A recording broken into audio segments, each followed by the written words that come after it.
Pantai Timur. Allahumma salli ala Sayyidina Muhammad wa ala ali Sayyidina Muhammad.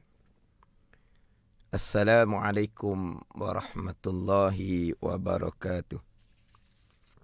Alhamdulillahi rabbil alamin. Wassalatu wassalamu ala sayyidil mursalin. Wa ala alihi wa sahbihi ajma'in. Rabbi syarah li sadri. Wa yassir li amri. Wahlul 'uqdatam min lisani yafqahu qawli. Subhanaka la ilma lana illa ma 'allamtana. Innaka antal alimul hakim. Wala hawla wala quwwata illa billahil aliyyil azim. Syukur Alhamdulillah bersua kembali kita untuk minggu ini di Manis FM dalam program Talaki Safinatun Najah. Menggunakan pakar kitab Safinatun Najah. Hari ini hari Jumaat sebagai hari ilmu di Manis FM. Setiap jam 6 petang kita akan bersama-sama menimba ilmu pengetahuan dalam soal agama. Kita juga sekarang ini bersiang langsung di Facebook Manif FM dan anda semua boleh kongsikan live tersebut bersama yang lain. Semoga segala ilmu yang saya kongsikan dapat kita sama-sama amalkan. Jadi insya-Allah untuk slot petang ini akan menyambung pembicaraan berkaitan dengan istinja. Jadi minggu lepas kita sudah masuk kepada tajuk istinja. Jadi minggu ini akan menyambung pembicaraan berkaitan dengan istinja. Kitab Safinatun Najah edisi Jawinya muka surat 3 baris yang keempat daripada atas. Qala al-muallifu rahimahullahu ta'ala wa nafa'ana bi'ulumihi amin. Syurutul istinja'i bil hajari thamaniyah. Terjemahan di bawahnya, bermula segala syarat istinja dengan batu itu 8. Istinja dengan batu ada 8 syarat. Jikalau salah satu daripada 8 syarat ini tidak ada, maka wajib istinja dengan air. Yang mana minggu lepas saya pergi kepada pembicaraan istinja dahulu. Belum masuk lagi berkaitan dengan istinja dengan batu.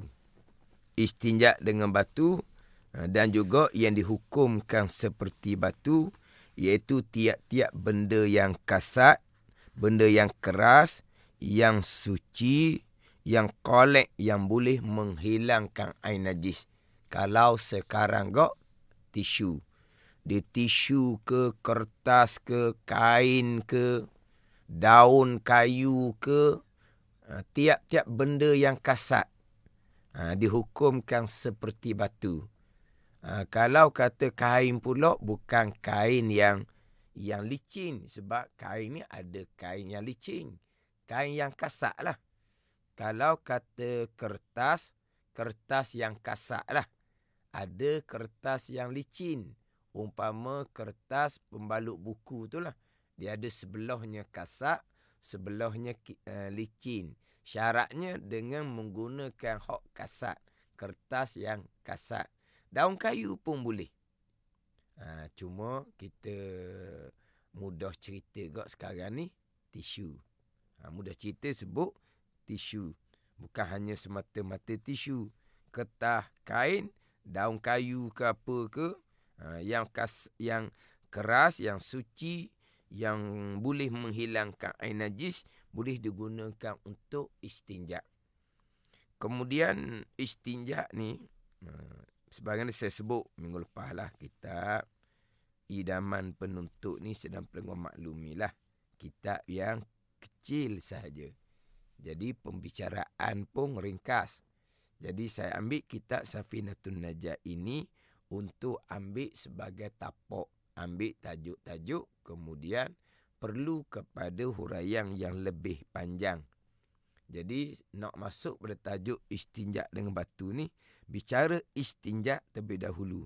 Minggu lepas saya sudah pergi kepada istinja. Istinja ni biasa kita orang kampung ni sebut istinja ni basuh berak, basuh kencing. Sebut basuh berak, basuh kencing itu tak tepat sebut istinja dengan makna basuh berak, basuh kencing. Sebab apabila disebut kata basuh, hanya boleh menggunakan air sahaja. Sebagaimana contohnya basuh najis. Bila sebut kata basuh najis, syaratnya menggunakan air. Itu basuh najis, menggunakan air. Adapun istinja ini bukan basuh berak, basuh kencing. Sebab istinja ni diharuskan menggunakan batu. Jadi kalau sebut kata basuh berak, basuh kencing, jadi tak masuklah batunya, istinja dengan batu. Kemudian minggu lepas saya sudah tekan hak berkaitan dengan istinja dengan batu. Ini ada syariat khususiyah yang hanya tertentu kepada ummah Nabi sallallahu alaihi wasallam. Adapun istinja dengan air, ummah terdahulu pun sudah ada hukum ni. Istinja dengan air, ummah terdahulu pun dah ada hukum dia. Tapi ummah terdahulu tidak ada istinja dengan batu. Jadi istinja batu ni syariat yang khususiyah, yang tertentu hanya disyariatkan kepada ummah Nabi sallallahu alaihi wasallam. Yang mana istinja dengan batu ni, Nabi sendiri pernah istinja dengan batu.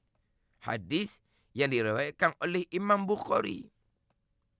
Dan ada hadis Nabi memerintahkan sahabat istinja dengan batu.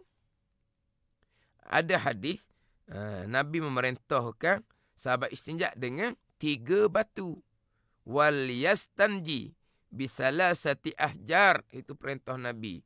Dan hendaklah istinja oleh kamu dengan 3 batu. Nabi pernah istinja dengan batu. Nabi pernah menyuruh sahabat istinja dengan batu. Jadi syariat Nabi SAW istinja dengan batu. Jadi kalau sebut kata istinja ni basuh berak, basuh kencing, tak betul lah. Istinja ni membersihkan, menghilangkan najis yang keluar daripada salah satu daripada 2 jalan. Kubul ke malam hadapan, dubur ke malam belakang. Dengan air ataupun dengan batu. Itu mana istinja. Menyucikan, menghilangkan najis yang keluar daripada kubul ataupun dubur dengan air ataupun dengan batu. Itu makna dia istinja. Bukan istinja dengan makna basuh berak ataupun basuh kencing. Kemudian istinja dengan batu ni bukan ketika ketiadaan air. Walaupun tepi laut sekalipun. Kalau kita sekarang, walaupun tepi air pahit sekalipun, diharuskan istinja dengan batu ataupun dengan tisu. Ketiadaan air itu persoalan tayamum. Ketiadaan air untuk berwuduk dan mandi wajib. Di antara syarat tayamumnya ketiadaan air untuk berwuduk mandi wajib, maka diganti dengan tayamum. Itu di antara syarat untuk bertayamum. Adapun untuk istinja dengan batu, bukan syaratnya ketiadaan air. Air banyak sekalipun, boleh kena air sekalipun, diharuskan istinja dengan batu. Ini syariah Nabi SAW. Ni kalau dah tahu hukum ni kok, orang panggil apa ni? Kalau kita cakap kapung lah. Allah, bak basuh berok pun tak lepas. Gitu. Cakap sedap sangat. Cakap tinggi sangat. Hebat sangat. Bak basuh berok pun tak lepas. Kemudian, yang afdal istinja adalah menggunakan batu ataupun tisu, kemudian barulah mengiringi air. Itu yang paling afdal. Maknanya kalaulah dalam mana-mana tandas ada kertas tisu, gunakanlah kertas tisu itu untuk lap najis yang keluar lebih dahulu, kemudian barulah buka air pahit. Itu istinja nombor 1. Sebab terkadang di tandas-tandas awam, selain daripada ada air lah di tempat kita, di negara kita ni, terkadang ada disediakan tisu.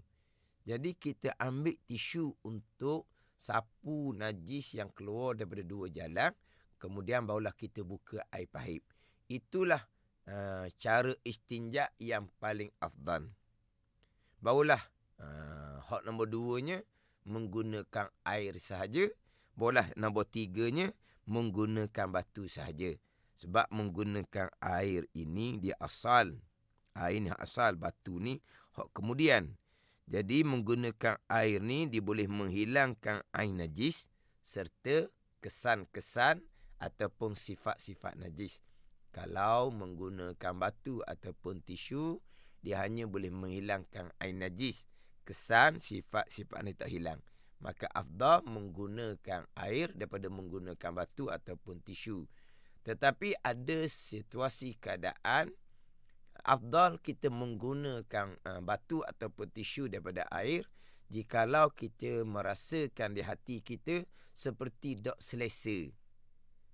Nak semayang macam mana ni? Contohlah, kalau tak buang besar pun buang air kecil. Buang air kecil, kita air banyak ni. Kita pun ambil tisu, kita lap. Nanti akan bicaralah syarat untuk istinja dengan batu ataupun tisu ni. Dia ada syarat-syarat dia lah.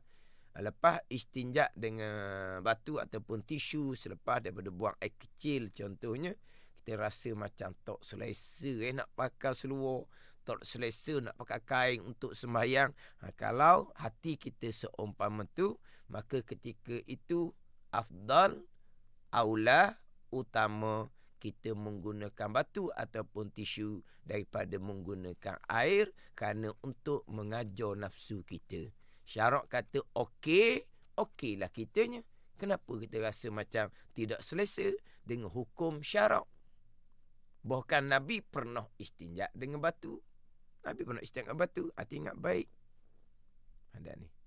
Kalau kita rasa seperti tidak selesa, istinja dengan batu ataupun dengan tisu.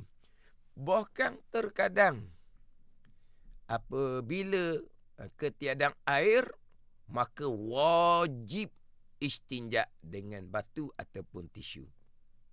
Bukan kata tak ada air baru boleh istinja dengan batu ataupun tisu. Tak ada air, wajib istinja dengan batu ataupun tisu. Sekarang kita bicara air banyak, maka dia haruskan, dibenarkan pada syarak istinja dengan batu ataupun dengan tisu. Boleh berlaku ketiadaan air. Boleh berlaku ketiadaan air. Ada tempat-tempat, walaupun bukan di negara kita lah, ada tempat-tempat contohnya airport ke, di negara yang lain, di dalam tandas mereka langsung tidak ada air pahit. Langsung tidak ada air pahit dan tidak dibenarkan bawa air ke dalam tandas. Contohnya air mineral, tidak dibenarkan. Dalam tandas mereka memang tidak ada air. Pahit air hanya ada atas sinki sahaja. Bukan kata tidak ada air, bahkan memang tidak dibenarkan. Tidak dibenarkan bawa air ke dalam tandas. Tidak dibenarkan. Maka ketika tu wajib istinja dengan tisu. Wajib di situ istinja dengan tisu. Ni ada pertanyaan Zainab binti Husin, boleh tak istinja dengan sabuk? Dia beginilah. Dia nak ni benda yang keras. Benda yang tidak akan kalau kita istinja gak lekat pula benda tu di tempat najis. Kalau sabuk tu sabuk yang tidak hancur, boleh je. Kalau sabuk tidak hancur, boleh je. Bukan dalam kitab, bukan sabuk. Buluh pun boleh. Tapi ni cerita kitab ni. Cuma buluh ni, sebelah luar tak boleh. Sebab dia licin. Sebelah dalam boleh. Belah buluh, istinja menggunakan sebelah dalam buluh. Tak kena gaya, luka lah. Sabuk ke apa ke, nak benda yang keras, benda yang boleh menghilangkan air najis. Kalau benda tu panggil apa? Pahu. Pahu panggil apa? Pahu ataupun dia jadi dia boleh tinggal sekali dengan najis pula lekat situ. Tidak memada. Nak benda yang keras. Bukan benda yang pahu. Kalau sabuk tu sabuk yang keras, maka boleh je lah. Tapi kalau bukan sabuk, di sebelah luar tu, dia sabuk sebelah dalam. Sebelah luar tu kulit buah kelapa sebelah luar tu. Kulit buah kelapa tu licin ke kasar? Kalau licin tidak memada, kalau kasar memada. Gitu je. Jadi kalaulah ni saya sambung balik cerita ni. Dia ni cerita ni di airport. Memang tidak ada air. Sebab pernah berlaku seseorang ni nak mengerjakan haji ke umrah. Saya pun lupalah cerita dianya. Tapi dia transit, dia berhenti di mana lapangan terbang pun tak tahulah. Mungkin bukan di Malaysia lah. Mungkin dia transit, dia berhenti di mana-mana lapangan terbang. Tak tahulah macam mana. Jadi dia kata masuk dalam tandas, tidak ada air, dia kata. Dah tidak ada air, tisu sahaja. Lepas tu, wajib istinja dengan tisu. Dia tak tahu hukum. Dia ambil tisu, dia lap jugalah. Dah tak ada arah lah ni sebab tak ada air. Lepas dia lap dengan tisu, dia tak semayang. Ini saya dapat dengar ambil maklum molek ni. Dia tak semayang. Alasannya apa? Alasannya dia belum lagi basuh berok. Nak semayang macam mana? Sebab dia fahamnya istinja ni basuh berok, basuh kencing. Jadi dia belum basuh berok, belum basuh kencing.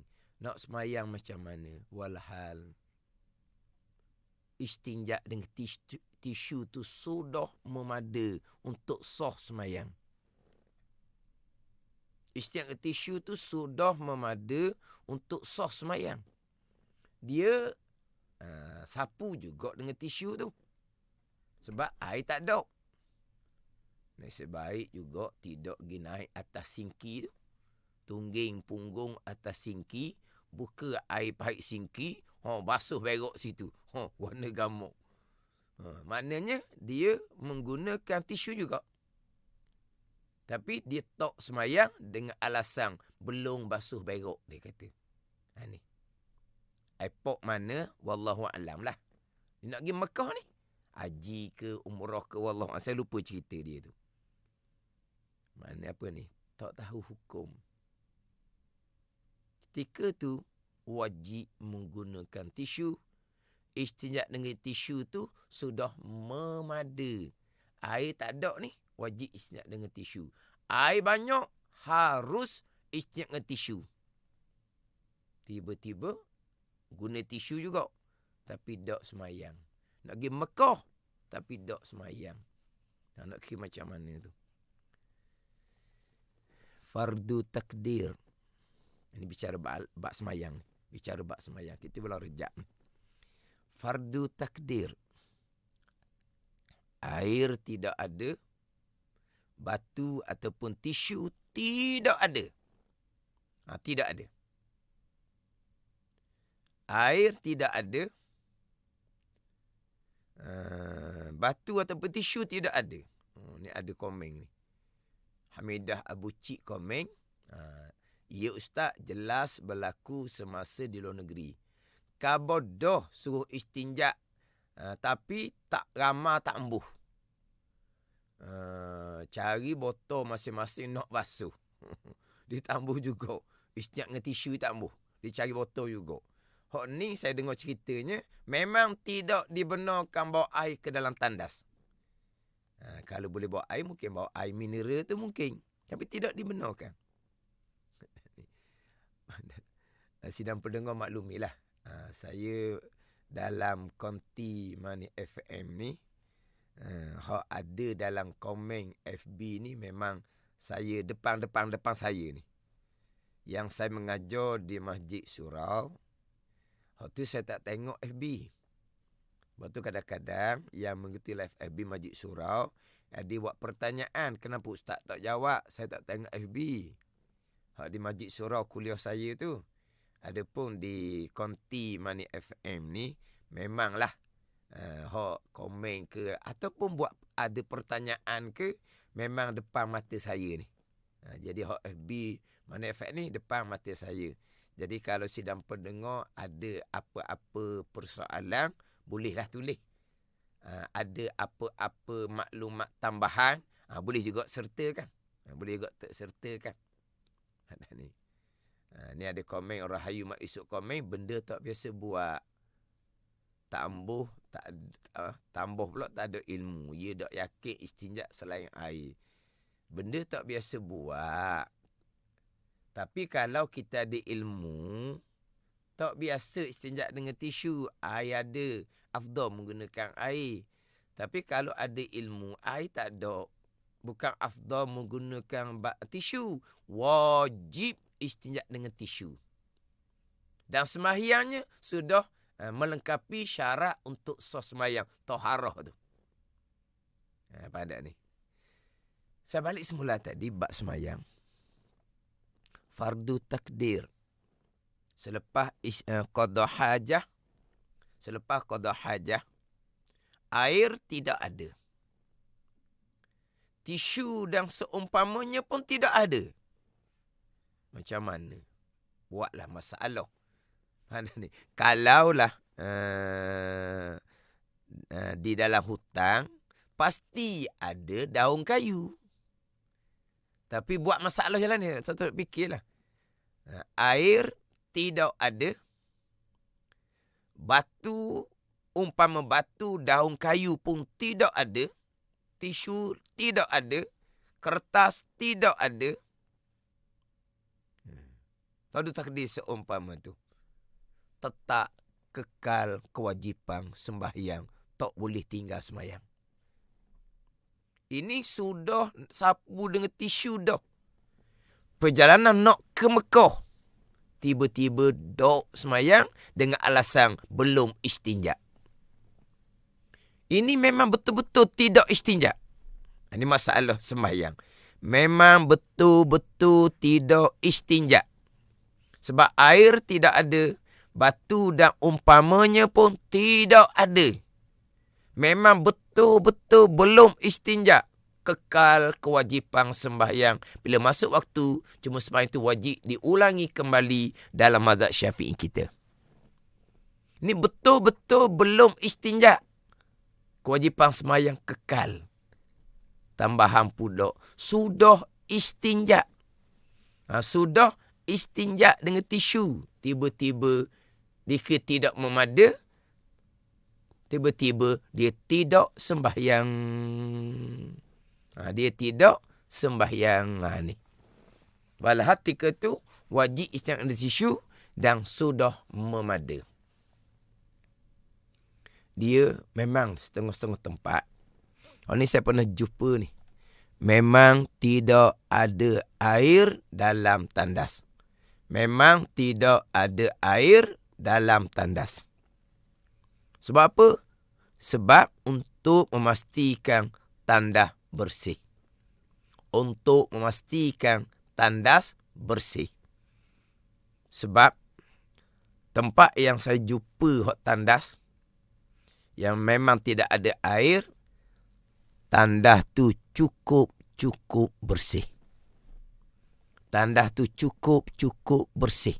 Sebab apa? Sebab lantainya kering, maka tidak ada kotoran di lantai tandas dan di luar tandas tidak ada kotoran. Airlah yang menyebabkan tandas tu jadi kotor. Bila air ni membasahi tempat bubuh kasut kita, bila menggunakan air pada masa istinja, maka air tu akan mengercik ke tempat kasut kita, tempat kasut kita, tempat tapak kasut kita. Bila tempat tu basah, maka kotoran yang ada di bawah kasut kita akan jadi basah, maka kotoran tu akan jadi lembek, dia akan mengotori lantai. Tu jadi kotor tandas-tandas yang ada air tu. Terpaksa kena tandas yang ada air, kena sediakan selipar yang asing. Yang mana pengguna tandas tu kena letak kasut ataupun selipar mereka di luar tandas. Sebab apa? Sebab kalaulah kasut selipar daripada luar, dia banyak kotoran di tapak kasut daripada selipar. Bila masuk dalam tandas yang lantainya basah, maka kotoran yang ada di tapak kasut akan mengotori lantai pada kotoran tu kena air. Sebab itulah terpaksa tandas sediakan selipar, dia panggil selipar tandas yang dikerak tu. Selipar tandas yang dikerak. Kenapa kerak? Dia kata tidak orang bawa alik. Gitu. Dia kerak selipar tu. Itu pun terkadang ni saya cerita di masjid lah. Terkadang ada juga yang menggunakan tandas tu tidak bertanggungjawab. Dia masuk dalam tandas masjid dengan kasut dia yang dipakai daripada luar yang akhirnya mengotori lantai tandas. Walaupun sudah ditulis di depan tu tidak boleh, kena buang kasut di luar. Kena buka kasut di luar. Dia masuk dengan kasut-kasut ke dalam tandas masjid. Ada yang pengguna tandas masjid yang tidak bertanggungjawab. Tapi kenapa jadi tidak dibenarkan kasut luar masuk dalam tandas? Sebab tandas tu basah bila istinja menggunakan air. Maka basah tu akan mengotori ni lantai tandas tu sendiri. Adapun kalau tandas yang tidak menggunakan air, hanya menggunakan tisu, tandas tu kering, cukup bersih tandas. Walaupun kita masuk tandas tu, kita pakai kasut yang kita gunakan daripada luar. Walaupun kemungkinan di tapak kasut kita ada kotoran, tapi kotoran di tapak kasut kita tak kena basah, maka dia tidak akan mengotori lantai tandas. Sebab itulah ada tempat memang tidak membenarkan menggunakan air. Hanya disediakan tisu sahaja. Maka wajib istinja dengan tisu kalau berhadapan dengan situasi seumpama tu dalam keadaan ketiadaan air. Kalaulah sidang pendengar menyatakan tadi bahawa kerana tidak biasa, biasakan, ajar diri kita. Kita istinja dengan menggunakan tisu. Ajar diri kita. Sebab syariat membenarkan Nabi pernah istinja dengan batu, jadi kita belajarlah. Cuba istinja menggunakan tisu tanpa menggunakan air. Dia memanglah, pepatah panggil apa? Allah bisa kerana biasa, begitulah. Sebab tak biasa. Tak biasa menggunakan tisu, kita hanya menggunakan air. Ada mereka yang hanya menggunakan tisu tanpa menggunakan air. Kebanyakan orang kitanya menggunakan air, tidak pernah menggunakan tisu. Bahkan ada yang jahil, tidak mengetahui pun istinja dengan tisu sudah memadai pada syarak, dibenarkan pada syarak syariah Nabi SAW. Sepatutnya itu benar. Jadi ada kita kebanyakannya istinja dengan air, tidak menggunakan tisu. Ada mereka yang memang hanya istinja menggunakan tisu, tidak menggunakan air. Yang saya sebut minggu lepasnya, kalau sebut kata istinja dengan tisu, ini bukan untuk orang Islam. Ini untuk orang bukan Islam. Jauhnya pemahaman kita. Jauh pemahaman. Cakap berdegor-degor. Cakap hebat-hebat. Hukum syariat Nabi pun siapa ke tak tahu. Tak apalah. Kita insaf diri. Kita belajar. Kita menambahkan ilmu. Ilmu agama Allah Subhanahu wa ta'ala. Ilmu dunia kita belajar sungguh-sungguh. Ilmu agama Allah bak istinjak pun tak luluh nak cerita macam mana. Nak letak muka mana kita ni. Bukan muda-muda. Kadang-kadang tua-tua dah. Ayah haji, mau haji kadang-kadang. Tiba-tiba bak istinjak pun tak lepas. Maka kita insaf diri. Memang kita sama saja. Semuanya mari daripada jahil belaka. Semuanya mari daripada kosong belaka. Sama ada kita nak menambahkan ilmu ataupun kita selesa dengan kejahilan kita. Di situ saja perbezaan. Sama saja kita semua daripada jahil kosong belaka.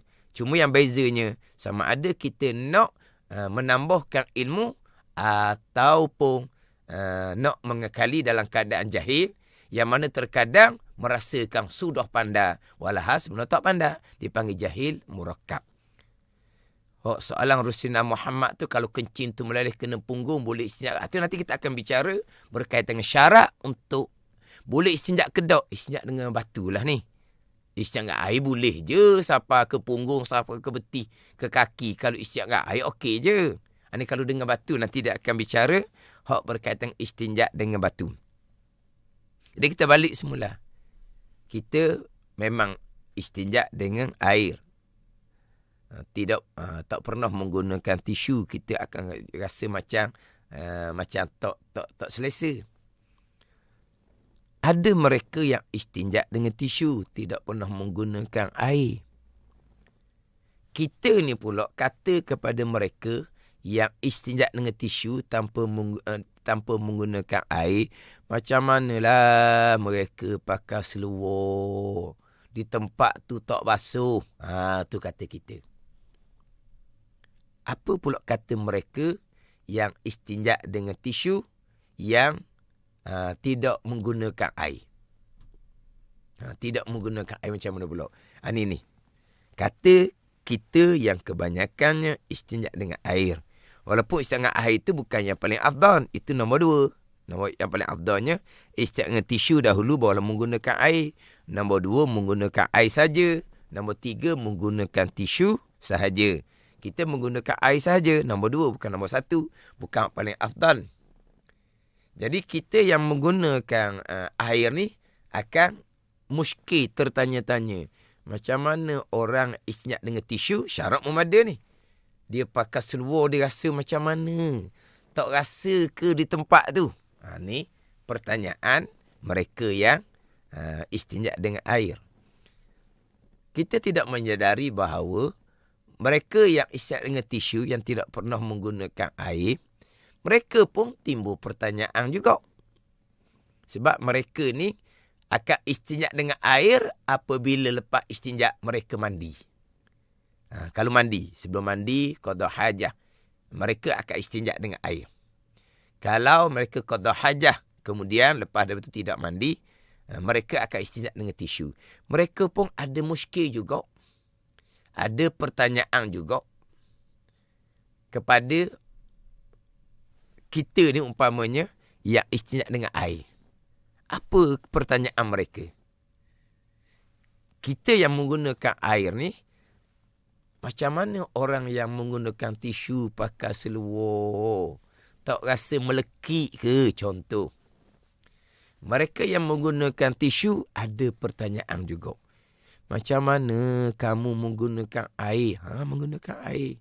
Dalam keadaan tempat tu basah-basah, kamu pakai seluar dengan basah-basah tempat tu. Macam mana kamu pakai seluar? Melekit air basah di tempat kamu basuh dengan air. Mereka tanya seumpama tu. Pandai ni? Sebab selepas istinjak dengan air, ni dalam perjalanan, contoh bukan di rumah, ni dalam perjalanan nak ke mana-mana. Dalam keadaan tempat istinjak dengan air tu basah lagi, kita pun terus pakai seluar. dengan basuh di tempat istinja. Lepas tu, tak rasa melekit. Ni pertanyaan orang yang tidak istinja dengan menggunakan air. Sebab dia tu basuh. Pun dah pakai seluar pula. Dah kena basuh-basuh di tempat tu. Boleh ke? Tak geli ke? Tu pertanyaan mereka. Ke ada di kalangan kita ni, lepas istinja dengan air, kita ambil sapu tangan, kita lap ke air di tempat kita istinja tu. Tu pelik tu. Sapu tangan untuk lap muka, lap mulut. Tiba-tiba lepas istinja dengan air, ambil sapu tangan yang sama, lap di tempat basah, kemudian berpakai seluar. Tak, kita tak akan buat seumpama tu. Berarti kita pakai seluar dalam keadaan basah-basah. Tapi dah kita biasa. Kita biasa dah gitu. Tak rasa apalah. Sama dengan mereka yang istinja dengan tisu. Mereka tak rasa apa. Jadi kita ni pun belajarlah istinja dengan tisu. Tak buang air besar pun tak apalah. Buang air kecil. Belajar istinja dengan tisu. Ini syariah Nabi SAW. Tapi yang terbaiknya, sidang pendengar, istinja dengan tisu terlebih dahulu, barulah menggunakan air pahit. Itu hak paling afdal. Itu hak nombor 1. Jadi panjang kita bicara ni. Jadi panjang. Hak bab istinja dengan batu, syarat dia mungkin minggu ini pun belum sempat bicara. Jadi saya nak mulakan hak bicara istinja dengan air. Istinja dengan air yang mana kalau istinja dengan air, ni ada yang komen dalam FB ni, biasa lepas basuh dengan air, ambil tisu pulak lap. Kalau kat tandas tasai minyak lah. Terbalik dia kata. Tu guna tisu pula kalau di tandas tasai minyak. Bukan di rumah lah ni. Sepatutnya ambil tisu tandas tu dulu. Istinja dengan tisu, barulah menggunakan air. Gitu sepatutnya. Ni ada pertanyaan. Tisu ada 2 jenis. Tisu kering, tisu basah. Nak istinja dengan tisu, syaratnya kering. Sama sekali tidak boleh menggunakan tisu basah. Nanti kita akan bicara. Sebab di antara syarat nanti kita akan bicara. Di antara syaratnya,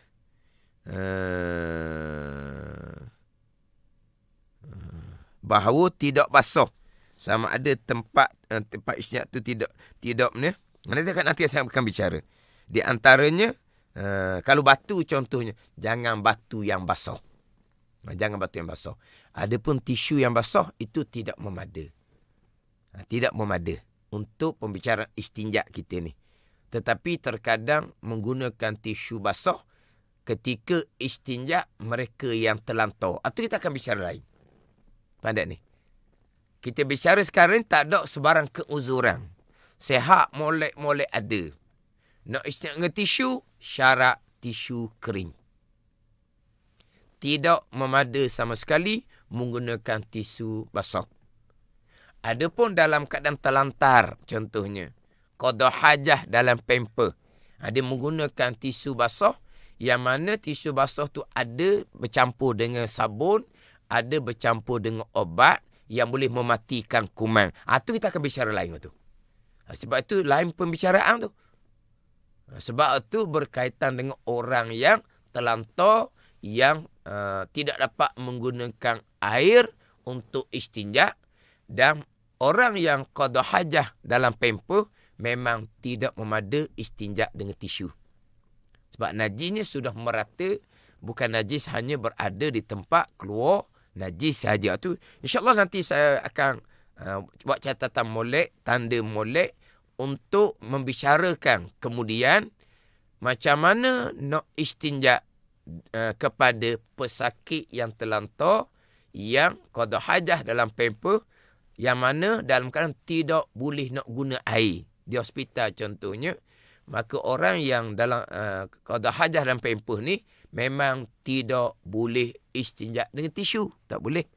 Sebab najisnya sudah merata-rata. Bukan hanya berada di tempat keluar saja. Bukan najis, sudah ke depan, ke belakang pamper dia sendiri. Orang yang terlantar seumpama tu, qada hajah dalam pamper, memang wajib istinja dengan air. Tidak memada dengan tisu. Walaupun tisu kering.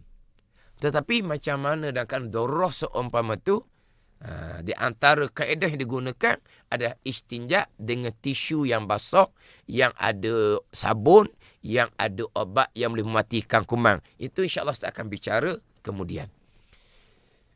Jadi dengan tengok kepada persoalan FB ni, jadi pembicaraan pun jadi meluas sedikit lah. Jadi meluas sedikit. Tapi tajuk kitab ni, minggu ni belum sempat lagi bicara. Berkaitan istinja dengan batu. Istinja dengan air. Kita istinja dengan air, kita wajib ketika kita dengan air sampai ke hilang dia punya sifat-sifat najis. Hilang dia punya sifat-sifat najis. Ain hilang awal-awal. Kemudian kena hilangkan sifat najis. Bau tidak ada, warna tidak ada dah. Jadi nak pastikan tempat tu betul-betul sudah hilang sifat najis hanya dengan zon sahaja. Dengan kuat jangkaan di hati. Sebab tu tak boleh nak yakin macam mana. Takkan nak ambil lampu pula, nak suluh di tempat tu. Lepas tu bukan dia tu. Hanya dengan zon sahaja. Kita menggunakan air, maknanya hati kita sudah jangka, sudah tidak ada sifat najis. Maka sudah dihukum suci menggunakan air tadi. Jadi menggunakan air pun insya-Allah saya akan sama menghadapan. Ada satu persoalan untuk Abdul Rahman dalam bab menyucikan najis. Maknanya istinja dengan batu sahajakah dimaafkan walaupun ada sifat-sifat najis seperti bau. Memanglah istinja dengan tisu contohnya, sifat najis tidak akan hilang umpama bau. Adapun istinja dengan air wajib menghilangkan sifat najis termasuk bau. Tetapi fardu takdir lah. Dia makan pelik-pelik. Jadi keluar tu pun bau pelik. Dia basuh dengan sabun pun tak hilang bau. Tapi macam mana tahu berbau? Kena cium macam mana jauh nak cium, nak sapa nak cium. Fardu takdir ada bau. Tapi basuh sudah dengan menggunakan sabun, maka sudah suci. Macam tu gini, tak payah pergi pada istinja dengan air. Ada tinggal bau contohnya. Tangan kita kena tahi. Kita ada masa sedikit lagi ni. Takut panjangkan, lebih masa kan. Ni wallahualam lah. Tahi ni awak panggil apa? Saya panggil tahi ayam muna. Mune ke muna ke. Tahi ayam warna merah, warna kuning tu. Tahi ayam tu dia punya bau dia memang bau yang kuat. Kena tangan kita. Tu kadang-kadang kita gonyoh atas tanah. Atas tanah ni pun tak hilang bau dia tu. Dia panggil tak ayam muna, tak ayam mune. Mungkin panggilan-panggilan masing berbeza lah di warna kuning. Kita ambil tangan kita, kita gonyoh di pasir, di tanah. Kita basuh dengan air. Tak hilang. Suci dah tangan kita. Walaupun ada bau. Sebab apa? Sebab bau yang agak sukar untuk hilang. Maka hukumnya adalah suci. Itu mudah ceritalah. Di tempat kalau najis tu nak hidu macam mana?